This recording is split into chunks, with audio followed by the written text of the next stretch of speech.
celles qui ont fait les communications et M.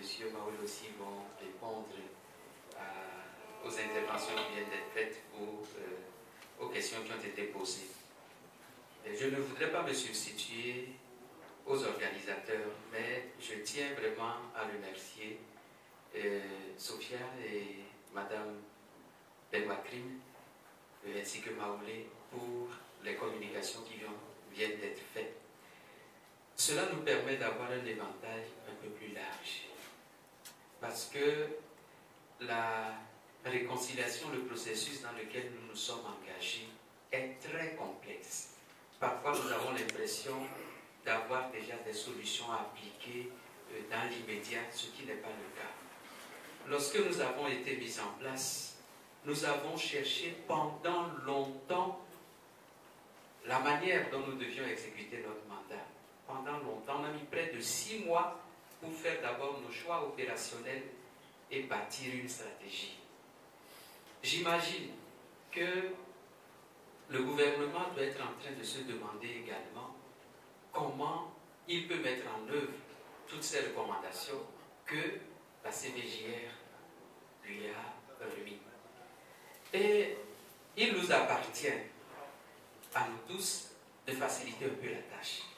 Ce que nous sommes en train de faire actuellement peut être l'occasion de formuler des suggestions dont le gouvernement va s'inspirer si nous avons la démarche la plus appropriée et la pertinence pour soumettre des choses au gouvernement. Donc je voudrais que nous essayions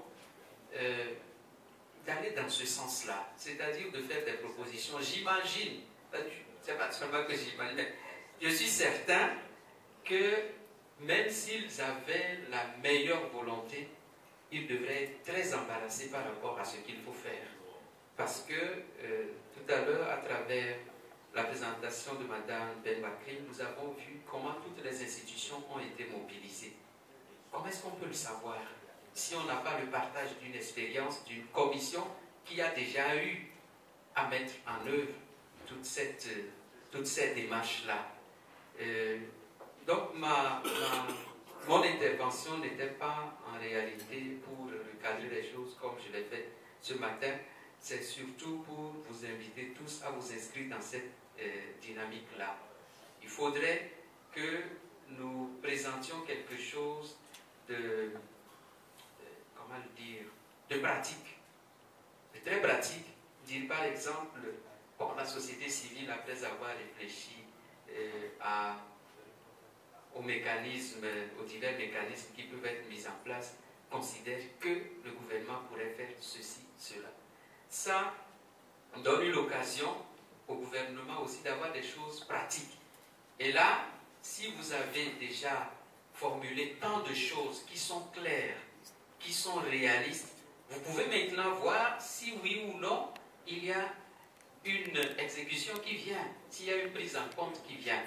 Parce que les recommandations, je le dis et pour terminer, ne sont pas applicables automatiquement. Il faut définir la stratégie, le plan, les instances concernées, et tout cela nécessite la convergence de réflexion,